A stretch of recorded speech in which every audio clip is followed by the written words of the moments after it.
रविवार का दिन हो, छुट्टी का दिन हो, उस दिन भी प्रधानमंत्री आगे आते हैं कृषि के लिए।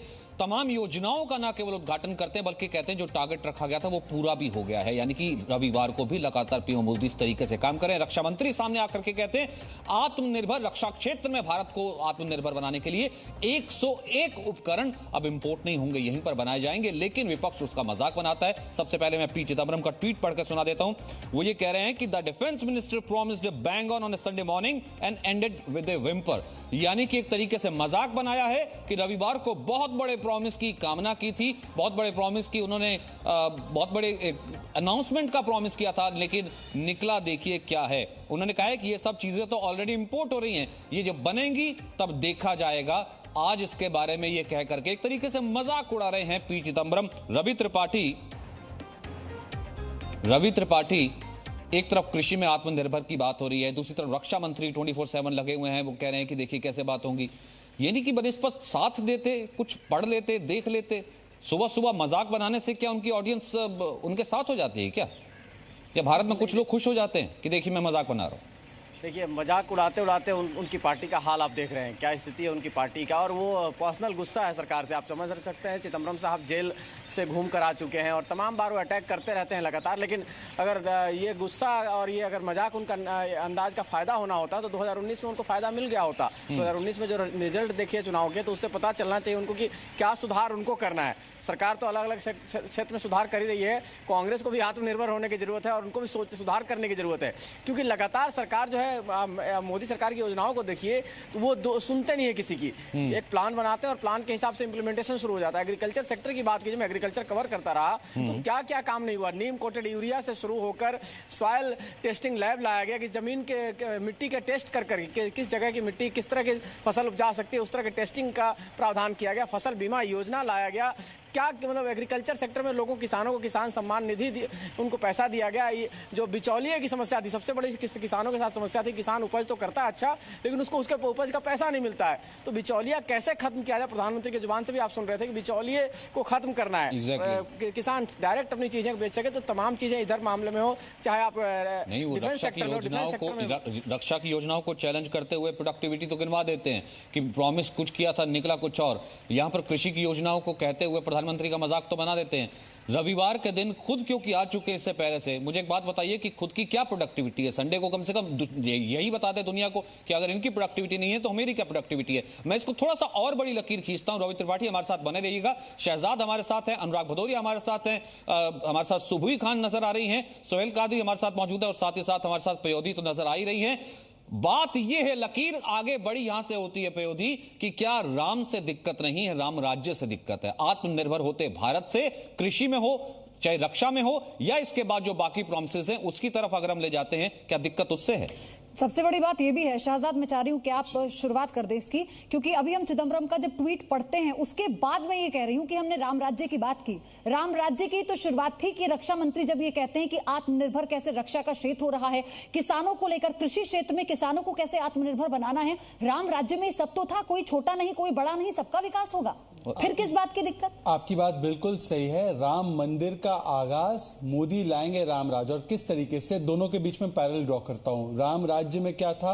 यूनिफॉर्म सिविल कोड था। श्री राम ने तो लक्ष्मण को दंडित कर दिया, तो वो यूनिफॉर्म सिविल कोड की पहली नींव जो है वो ट्रिपल तलाक को हटाकर। राम राज्य क्या था? सबका साथ सबका विकास, गिलहरी से लेकर केवट, शबरी के मातृत्व तक बात, आदिवासी समुदाय को साथ में लेने की बात। और आज क्या हो रहा है? सबका साथ सबका विकास हो रहा है, क्योंकि राम मंदिर कोई एक धर्म का नहीं बल्कि हमारी संस्कृति का हिस्सा है, सभ्यता का हिस्सा है, भारत की भावना है। अगर आप देखें कि राम राज्य में क्या था? 2 चाइल्ड नॉर्म था। राम जी के, लक्ष्मण जी के, शत्रुघ्न जी के, भरत के, जनसंख्या नियंत्रण कानून की तरफ भी हम लोग बढ़ने जा रहे हैं। तो दरअसल ये है। और जहां तक चिदंबरम की बात है, उनका दुख समझिए। रफाल आ गया, उसने टेक ऑफ कर लिया, आत्मविश्वास की उड़ान भरी, पर राहुल गांधी का करियर क्रैश लैंड हो गया। रफाल में ना दलाली खाने मिली, ना अब दलाली खाने मिलेगी। तो जिसका हर कॉन्ट्रैक्ट में कमीशन होता था, अब कमीशन नहीं मिलेगा तो दुख दर्द होगा। ठीक है, वो अगर हम उसको एक अलग भी रख लें, आपने जो मुद्दे गिनाए, भले वो आचार संहिता की मामला हो, कॉमन सिविल कोड का मामला हो, जनसंख्या नियंत्रण का मामला हो, तो अनुराग भदौरिया ये सब चीजें तो भारत को सशक्त करेंगे ना। इससे किससे दिक्कत हो सकती है बताइए? आप खुद बता दीजिए, क्या आप रेडी हैं? जनसंख्या नियंत्रण कानून अगला स्टेप होना चाहिए और साथ ही साथ समान आचार संहिता। राम राज्य का मतलब पहले हमें समझ में आना चाहिए। राम राज्य का मतलब ये नहीं था कि महिलाओं पे अत्याचार बढ़ जाएगा। कभी राम राज्य में महिलाओं पे अत्याचार नहीं बढ़ा जितना कि अत्याचार आज उत्तर प्रदेश और देश के अंदर में बढ़ा है। उत्तर प्रदेश नंबर 1 पे चल रहा है, 20% बढ़ गया। राम राज्य में कभी ऐसा नहीं हुआ था कि अपराधी आएगा और अपराध को रोकने वाले पुलिस वाले पे को ही इनकाउंटर कर देगा, ऐसा कभी नहीं हुआ था। कई बच्चियों के साथ अन्याय बढ़ेगा, ऐसा नहीं हुआ था। जैसे हापुड़ में जो घटना घटी है 6 साल की बच्ची के साथ, राम राज्य में ऐसा कभी नहीं हुआ। राम राज्य में ऐसा कभी नहीं हुआ कि न्याय मांगने के लिए महिलाओं को आत्मदाह करना पड़ेगा। राम राज्य में ऐसा कभी नहीं हुआ कि बच्चियों के साथ अगर छेड़खानी होगी, उसके घर वाले अगर शिकायत करने जाएंगे तो कुछ दिन बाद उसके अपराधी, उसकी तो शिकायत दर्ज होगी नहीं प्रॉपर, अपराधी उसका मर्डर कर देंगे। ऐसा राम राज्य में तो कभी नहीं हुआ। राम राज्य में ऐसा कभी नहीं हुआ कि किसान आत्महत्या कर रहा हो। राम राज्य में ऐसा कभी नहीं हुआ कि बेरोजगार परेशान होकर बेरोजगारी की सीमाएं नाग जाए और आत्महत्या करने लग जाए। राम राज्य में तो ऐसा कभी नहीं हुआ कि कोरोना बीमारी से लोग परेशान हो। एक छोटा सा सवाल है मेरा आपसे, छोटा सा सवाल है। तो फिर तो रामराज आया ही नहीं था, तो फिर तो रामराज आया ही नहीं था। अनुराग भदौरिया सुन लीजिए, अनुराग भदौरिया सुन लीजिए, लोगों की मौत हो चुकी है। आप जो बात कर रहे हैं ना, आप जो बात कर रहे हैं वो सब जानते हैं। राम राज्य में नहीं आता। अनुराग भदौरिया, हम तो चर्चा कर रहे हैं। अरे सर सब तो रखिए, अनुराग भदौरिया पानी पी लीजिए। नहीं, देश के पूर्वांचल अनुराग भदौरिया आप सुनना तो सीखिए, सुनना तो सीखिए। मैं ये कह रही हूँ रामराज तो फिर आया ही नहीं था ना, आप यही कह रहे हैं। आप इसको सुनिए, सोचते थे नहीं आप अनुराग भदौरिया, दिक्कत आपकी यही है, दिक्कत आपकी यही है। अगर आप फिर सारी नॉलेज अभी दे देंगे तो फिर आगे काउंटर कैसे देंगे? सुन तो लिया कीजिए। आप जो बात कह रहे हैं ठीक बात है, लेकिन फिर इसका मतलब ये ना आप ये बोलिए कि रामराज तो आया ही नहीं था। आप अभी पिछले 7 सालों का 6 सालों का मत गिनवाइए, आप बताइए कि रामराज आया ही नहीं था, अब शुरुआत हो गई है। आप ये बताइए। भारतीय जनता पार्टी के 2014 से लगातार रामराज की बात कर रहे हैं, लगातार रामराज की बात कर रहे हैं। रामराज के नाम पे यहाँ पे क्या जंगल राज चल रहा है पूरे देश में, पूरे उत्तर प्रदेश में। मैंने तो गिना दिया आपको ना, अगर इसमें कोई गलत हो तो बताओ। क्या बच्चियों के साथ अन्याय नहीं हुआ? क्या बेरोजगारी नहीं बढ़ी? क्या कोरोना काल में लोगों की मौत नहीं हो रही? 42 हजार लोग मुख्य, और क्या बाढ़ से लोग परेशान नहीं है? आप बताइए ना, मैं गलत कह रहा हूं। समाजवाद का 5 साल रामदास था, समाजवाद का 5 साल अखिलेश के राज में। एक सेकंड, अपराधी की शिकायत करने जाता है व्यक्ति तो उसकी हत्या नहीं हो जाती? अनुराग चिल्लाना काहे का? मंदिर में खड़े हैं सर, चिल्लाना काहे का? मंदिर में खड़े हैं क्या? 5 साल मैं कह रहा हूँ हम मंदिर में खड़े हैं सर, कोई कुछ नहीं कर रहा। चिल्लाना क्या सर? एक सेकंड, अनुराग मैं जवाब ले लूंगा, मैं ये जवाब ले लूंगा। मैं ये बात कर रहा हूँ कि आप लॉ एंड ऑर्डर पर सवाल उठाइए, इकोनॉमिक सिचुएशन पर सवाल उठाइए, लेकिन मैं ये कह रहा हूं कि जो चीज बेहतरी के लिए अगर आगे होती है, क्या उसमें आपकी हिस्सेदारी, भागीदारी होगी कि नहीं होगी? ये मेरा सवाल था। अगर कोई बेहतरी की चीज लगातार 6 सालों से बेहतरी की चीज ही तो बता रहे हैं ना, हर बार अनाउंस होता है। किसान की आत्महत्या बढ़ी कि नहीं बढ़ी, मैं आपसे पूछता हूं। 6 सालों में लगातार किसान भूखा मर रहा है कि नहीं मर रहा है? मेरे और पैनलिस्ट है, मेरे को उनके पास जाना, मेरे और पैनलिस्ट है, मेरे को उनके पास जाना। अनुराग भदौरिया, हाँ या ना, जनसंख्या नियंत्रण कानून पर समाजवादी पार्टी साथ खड़ी रहेगी कि नहीं खड़ी रहेगी? हाँ या ना, हाँ या ना, हाँ या ना, हाँ या ना, हाँ या ना? सब आपको पूरा मौका दूंगा, मंच दूंगा, सवाल पूछेगा। देखिए 2-3 सवाल पूछता हूं। जनसंख्या नियंत्रण कानून अगला आता है तो क्या समाजवादी पार्टी के ऑफिशियल प्रवक्ता होने के नाते अनुराग भदौरिया उस पर आपका स्टैंड यस होगा कि नो? देखिए अभी मैं यस कि नो तुरंत पूछिए। हाँ या ना? ये हमारी पार्टी के राष्ट्रीय अध्यक्ष डिसाइड करते हैं। कॉमन सिविल कोड जिसमें सब नागरिक एक बराबर, हाँ या ना? राष्ट्रीय अध्यक्ष थोड़ी हो, कोई शरिया, कोई पर्सनल लॉ बोर्ड नहीं, कोई कानून नहीं, हाँ या ना? क्या करना है, पार्लियामेंट उनका स्टैंड क्या होगा, जब वो नेतृत्व डिसाइड करेगा मैं आपको बता दूंगा। हाँ, बाकी अभी सारी चीजें गिना, सुबही खान, यही तो दिक्कत है ना। बाकी हर चीज पर बात कर लेंगे, कोरोना से लेकर के इकोनॉमिक से लेकर के सब चीज पे बात कर लेंगे, लेकिन जो सवाल पूछा जाएगा उस पर बात नहीं करेंगे। आपको बताऊंगा। सचिन इनको अनुराग जी को बोलिए, चिल्लाना बंद करेंगे तो मैं बोलूंगी, क्योंकि ये बहुत संजीदा टॉपिक पे हम डिबेट कर रहे हैं। इसको प्लीज इस तरह से लड़ाई का मुद्दा मत बनाइए। जी, मेरी आवाज सुन पा रहे हैं? आ रही है, सुबह बोलिए। जी सचिन, देखिए राम राज्य का मतलब है एक मर्यादित, एक स्वाभिमानी, एक पराक्रमी समाज, और ना ही सिर्फ समाज बल्कि स्वयं समाज और सत्ता। तो जिन लोगों को टीस हो रही है उन लोगों को इस चीज की टीस हो रही है कि अगर भारत आत्मनिर्भर बन जाता है, एक आत्मनिर्भर समाज हो जाता है, तो इनकी जो ये पॉलिटिक्स है, जिन लोगों को इन्होंने स्पेसिफिकली डेलिबरेटली विक्टिम बनाया हुआ है या उनको शोषित किया हुआ है, चाहे वो किसान हो, चाहे वो दलित हो, चाहे वो माइनॉरिटीज हो, स्पेसिफिकली मुस्लिम माइनॉरिटीज, क्योंकि इन्होंने एक कार्ड्स दिए हुए हैं लोगों को सिर्फ उनको ब्लैकमेल करने के लिए और उनके कंधों पे चढ़ के अपनी राजनीति करने के लिए। यूपी का नाम ये लोग ले रहे हैं। मैं बताती हूँ, मैं उत्तर प्रदेश में रहती हूँ, मैं मेरठ की हूँ। मैंने देखा है यूपी में पिछले जब से योगी गवर्नमेंट आई है 2017 से उत्तर प्रदेश में क्या चेंजेस हुए हैं। मैं पूरे सम्मान के साथ उत्तर प्रदेश की सड़कों पे ट्रिपल तलाक का सबसे पहले खड़े होकर के पहली पंक्ति में विरोध किया है। विमेन एम्पावरमेंट की बात आप लोग करते हैं, आप लोग ट्रिपल तलाक का विरोध करते हैं। और जितनी भी ये लोग बोल रहे हैं कि यूपी में बदमाशी है, यूपी में जितने भी बदमाश बचे आपके समाजवादी पार्टी सपोर्टेड है। अभी विकास दुबे का तो पूरा एक्सपोज ही हो गया था कि कैसे आप लोगों ने इतने दशकों तक उसको पाला था, आपका पाला हुआ वो एक गुर्गा था और योगी गवर्नमेंट में ही उसको घर से भागने पे मजबूर होना पड़ा। अरे भैया, एनकाउंटर हो गया। बीच में मत बोलिए, पूरी बात सुन लीजिए। देखिए सचिन, बात यह है कि इनको डर सिर्फ राम मंदिर निर्माण का नहीं था, इनको डर यही था कि मंदिर निर्माण के बाद जो आगाज होगा राम राज्य का, उससे इनकी सारी राजनीति खत्म हो जाएगी। अब मैं कह रहा हूं कि इधर उधर की बात करके घुमाने वालों को क्या राम से नहीं बल्कि राम राज्य के नाम पर राष्ट्रवाद से डर लगता है? क्या सब बराबर हो जाएंगे, इस चीज से डर लगता है? क्योंकि बात सिर्फ राम मंदिर की नहीं है, राम मंदिर के साथ जुड़े राम राज्य की है। राम राज्य आ जाने से क्या किसी की दुकान भी खतरे में पड़ सकती है अगर भारत आत्मनिर्भर हो जाएगा? इसी पर बड़ी बहस जारी है। जो बाकी पैनलिस्ट रह गए उनका कमेंट लूंगा। शहजाद हमारे साथ यहाँ पर है, एक छोटा सा ब्रेक, वापस आ रहा है।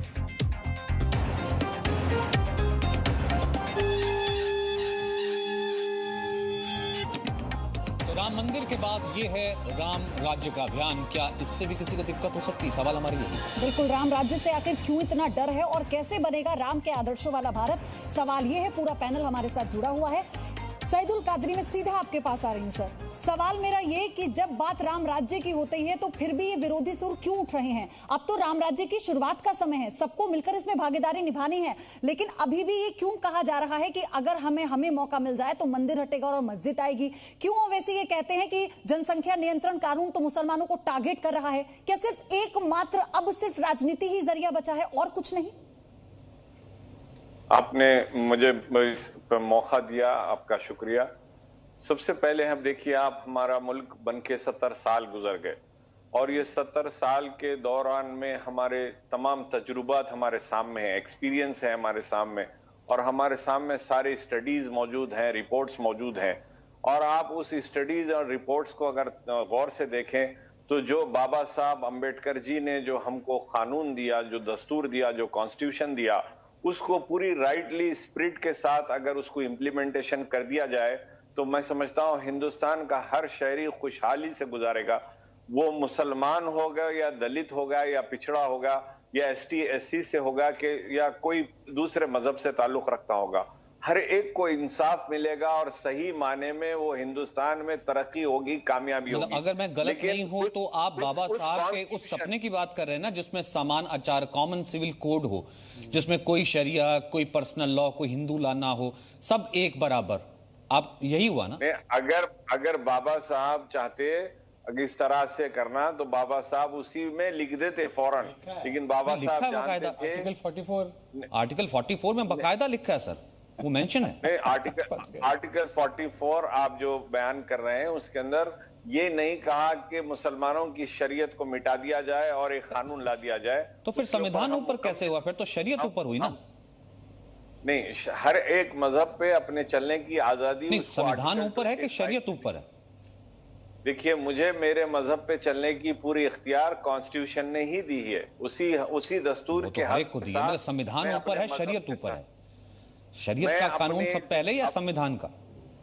अगर मुझे मेरी इबादतें और मेरी रस्म रिवाज और मेरे जिंदगी के चैन चलन में अगर मुझे शरीयत पे ही चलना पड़ेगा। अच्छा, अगर शरीयत अगर तीन शादी की इजाजत लेनी है तो शरिया, और अगर हिंदुओं की कोई बात करनी है तो संविधान, अगर अपने धर्म की इजाजत की बात करनी है तो शरिया, क्योंकि मेरे को अपने धर्म के हिसाब से ही तमाम बातें करनी है, क्योंकि शरिया के हिसाब से हम मस्जिद थी, वरना संविधान, मतलब अपनी कन्वीनियंट के हिसाब से। अभी तक बाबा साहब का नाम जप रहे थे, जैसे आपने बोला आर्टिकल 44 बाबा साहब ने ही दिया तो उन्होंने सुर बदल दिया। अब दूसरा इनसे पूछे कि ये संविधान और सुप्रीम कोर्ट के तहत ही तो राम मंदिर बन रहा है ना, फिर भी मुस्लिम पर्सनल लॉ बोर्ड क्या बोल रहा है? हाजिया सोफिया का उदाहरण हमारे सामने है, वक्त मिला, मौका मिला तो परिस्थितियां बदल देंगे। बाबरी थी, है और रहेगी, ये ओवैसी भी बोल रहा है, शफीकुर रहमान इरफान बर्क भी बोल रहे हैं, और साजिद रशीदी ने तो बोला कि हम तो मंदिर तोड़ देंगे। आपको याद होना चाहिए सुप्रीम कोर्ट ने 40 साल के बाद भी अरे सर, सुप्रीम कोर्ट के फैसले का सम्मान करेंगे, यही कहा था ना आपने, इसी स्टूडियो में बैठकर, इसी जी पर बैठकर आपने कहा था कि जो फैसला होगा हमें सम्मान्य, हम सम्मान करेंगे।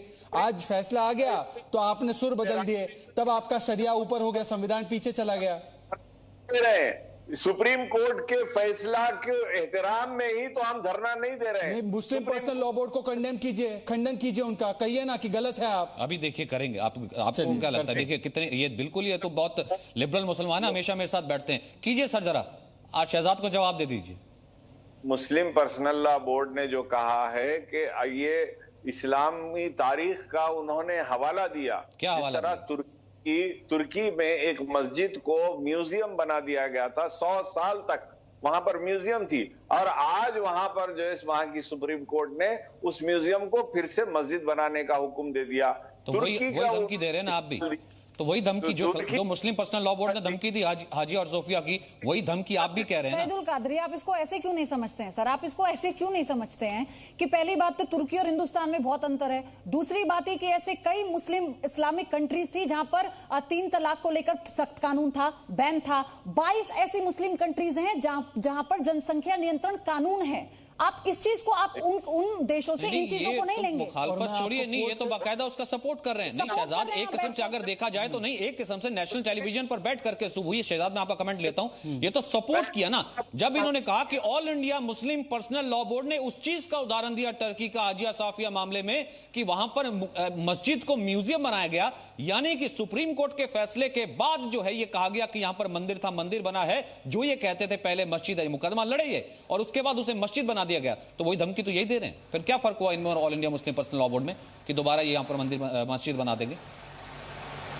सचिन, फर्क कुछ नहीं है, चाहे all India Muslim personal law board हो, चाहे ओवैसी साहब हो, चाहे कादरी साहब हो, सबके अपने अपने वर्ड्स अलग हैं, अल्फाज अलग इस्तेमाल करते हैं, लेकिन इनके बैकग्राउंड, दिमाग में जो साइकी है वो सेम है। सबसे पहले तो मैं इनको ये बता दूं कि ये देश संविधान से चलेगा।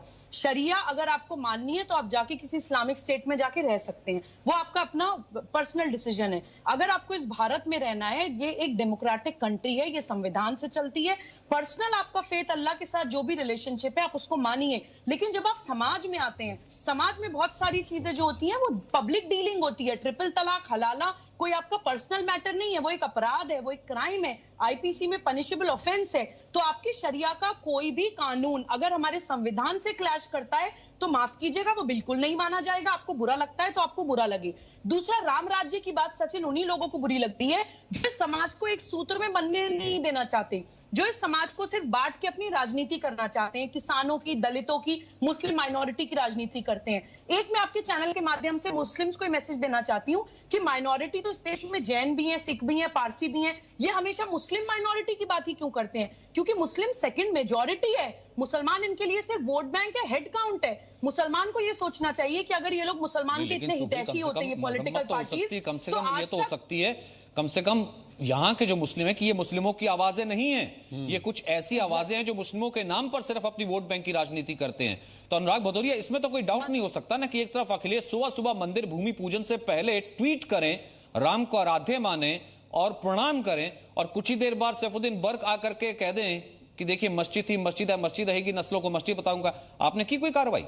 ये दो बयान तो नहीं हो सकते ना। मैं आपसे एक बात बहुत साफ साफ कह देता हूं, सुप्रीम कोर्ट का आदेश आ चुका है, देश का हर मुसलमान उसको मान चुका है, लेकिन आपको चूंकि इशू जिंदा रखना है भारतीय जनता पार्टी को, उनको लगता है उनकी रोटी खत्म हो गई, उनका मुद्दा खत्म हो गया, कौन है? तो इसको पकड़ के लाओ, उसको पकड़ के लाओ, इसको बैठा दो, उसके मैंने हो सकता गलत बोल दिया, मैंने हो सकता गलत बोल दिया, मैं ऑन एयर ठीक कर लूंगा। पार्टी इस तरह का नाटक हो सकता गलत बोल दिया, मैं ऑन एयर ठीक कर दूंगा। सैफुद्दीन समस्याओं की बात नहीं कर सकती अब मंदिर बन रहा है, किसी कोई दिक्कत नहीं है, भव्य मंदिर बन रहा है, लेकिन भारतीय जनता पार्टी के एक सेकंड अनुराग भदौरिया, आप नॉन स्टॉप बोलने लगते हैं। एक सेकंड गुरुजी, खत्म हो रही है अनुराग भाई, भारतीय जनता पार्टी अनुराग भाई, अनुराग भाई, मैं पूछता हूं, अनुराग भाई, अनुराग भाई, अनुराग भाई, अनुराग भाई, अनुराग भाई, एक सेकंड। अनुराग भाई एक सेकंड, काल में जनता की मौत अनुराग जी, 40,000 अनुराग मर चुके भदौरिया, हैं। इसके बारे में भारतीय जनता अनुराग पार्टी जी, चिंता क्यों नहीं करती? हरे कुर्ते मैं वाले पूछना अनुराग चाहता हूं, जी। बच्चों के साथ बलात्कार हो रहा है, अनुराग जी, अन्याय हो रहा है, क्यों नहीं इसमें हेलो, चिंता हेलो। करती? मैं पूछना चाहता हूं, अनुराग जी, अपराध हेलो, यहाँ पे आवाज नहीं आ रही बलात्कार, लगता है। लूट मार चोरी आवाज नहीं आ रही। यहाँ पड़ा है, क्यों नहीं चिंता आवाज करती? नहीं आ रही। कोरोना आवाज आ रही है, आवाज नहीं आ रही। नहीं जुड़ पा रहा हूं उनके साथ।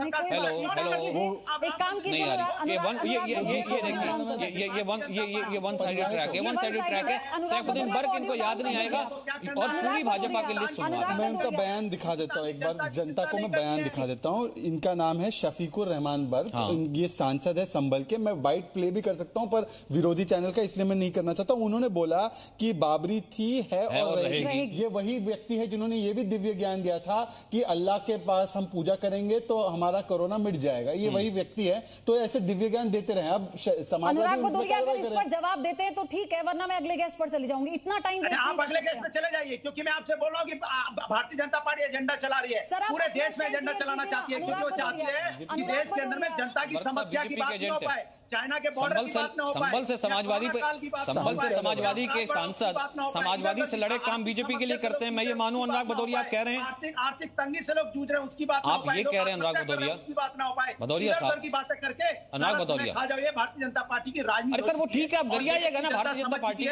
कौन है? कि अब वहाँ कुछ शफीकुर बचा नहीं रहमान है। बर्क अब कौन धर्म है? की राजनीति में कुछ नहीं बचा है। जाति धर्म की राजनीति भारतीय जनता पार्टी आपकी की दिक्कत खत्म हो ठीक चुकी है अनुराग मंत्री भदौरिया, बन रहा इनका है, पहले कोई तो ऑडियो डाउन अपोजिशन कर नहीं दीजिए। है, बहुत कोई ज्यादा दुख होता है, आप जैसे मेहमानों को हम बुलाते हैं सिर्फ इसलिए ताकि आप अपना पक्ष रखेंगे, लेकिन कोई शौक नहीं है बार बार ऑडियो डाउन करवाने का अनुराग भदौरिया। और आपके पास जवाब नहीं, क्योंकि आप जो फोन पर बात कर आए हैं उतना ही ज्ञान है आपके पास, और वही ज्ञान आप इस वक्त यहाँ पर बखेर रहे हैं। इससे ज्यादा और कुछ नहीं कर सकते, आप कुछ नहीं कर सकते इससे ज्यादा आप। लेकिन सईदुल कादरी, ये बात तो समझनी होगी ना कि अभी भी इस पर राजनीति हो रही है, और ऐसे नहीं तो कम से कम पर्दे के पीछे से वो लोग जो ये चाहते हैं कि उनका राजनीतिक मुद्दा छूट ना जाए। मंदिर निर्माण तो हो रहा है, अब जब जनसंख्या नियंत्रण कानून को लेकर ये आवाज उठने लगी कि बिल ले आइए, तो अब लग रहा है अब तो कोई मुद्दा ही नहीं बचेगा, तो चलो यही कर लें।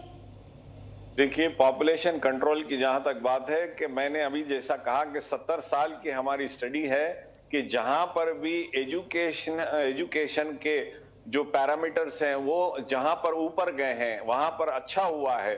जहां तालीम याफ्ता लोग बने हैं वहां खुद ब खुद पॉपुलेशन जो है डिक्रीज हुआ है। तो अगर हमारे हिंदुस्तान को हम सही माने में तालीमी याफ्ता बना दें, सबको तालीम की तरफ तवज्जो दिलाएं और उसके ऊपर जीडीपी का एक खास हिस्सा अगर मखसूस कर दिया जाए तो यकीनन पॉपुलेशन कंट्रोल हो सकता है। आपने तो कई तालीम पे कवानीन तो काम बनाए, हो ही रहा है ना, एजुकेशनल नई पॉलिसी आई है ना। मुझे एक बात बताइए, एक रिफॉर्मिस्ट होने के नाते, एक सेकंड, अगर एजुकेशन और हेल्थ सेक्टर पे अगर काम होता,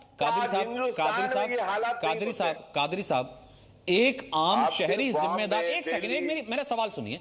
एक आम नागरिक, शहरी जिम्मेदार नागरिक और रिफॉर्मिस्ट होने के नाते, देखिए इतने सारे डेजिग्नेशन मैंने आपको दिए, ये सब होने के नाते क्या आप नहीं कह सकते हैं कि मैं ये अपील करता हूं कि हां, 2 से ज्यादा बच्चे नहीं होने चाहिए, जनसंख्या नियंत्रण होना चाहिए, तालीम पर तो सरकार कम काम कर ही रही है, या फिर जब तक तालीम नहीं आती तब तक मेरे को इजाजत है जितने मर्जी बच्चे पैदा होते रहे?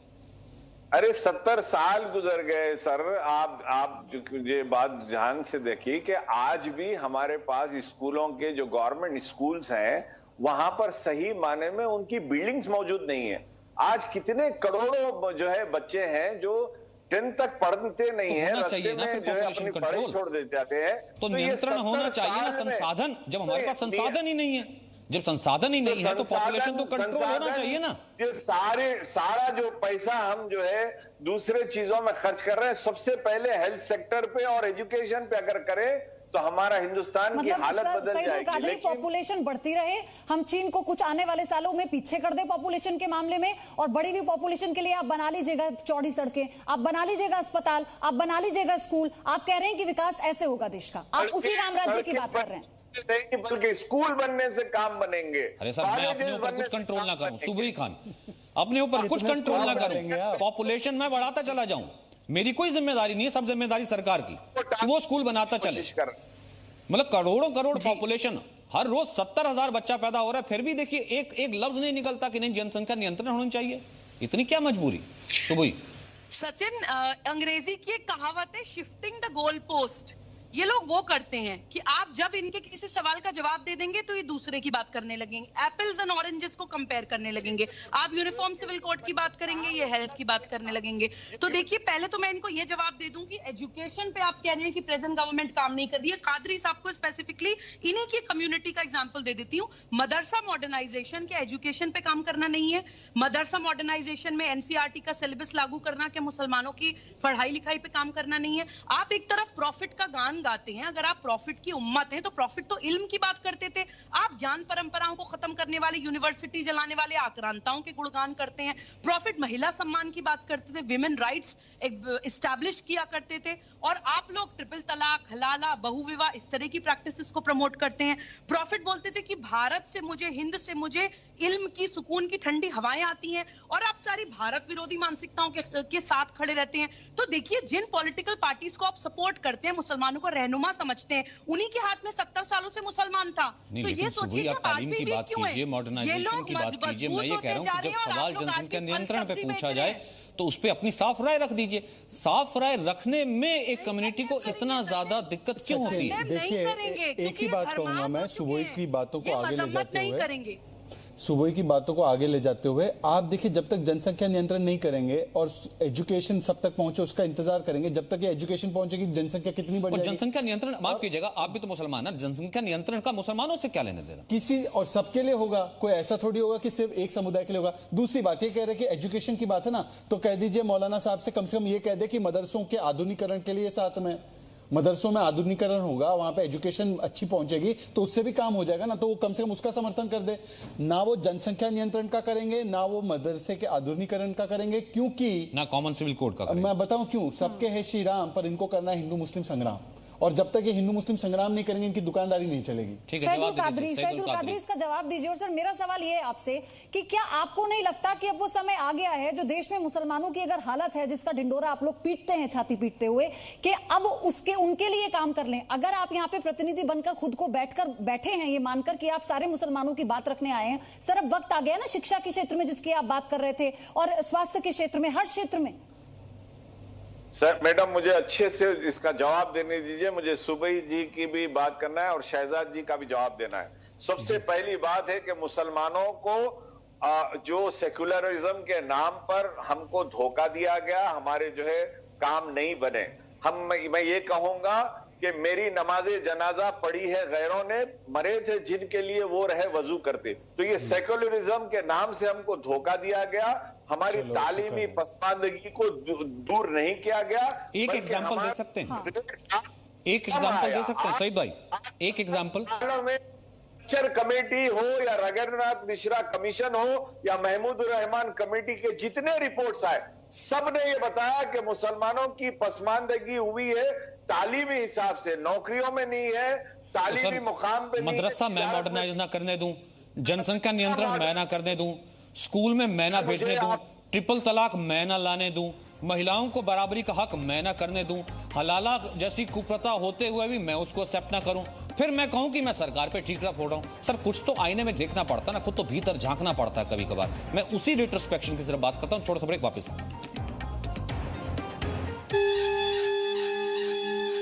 Presenting V News app, available on Google Play and App Store. Download it now.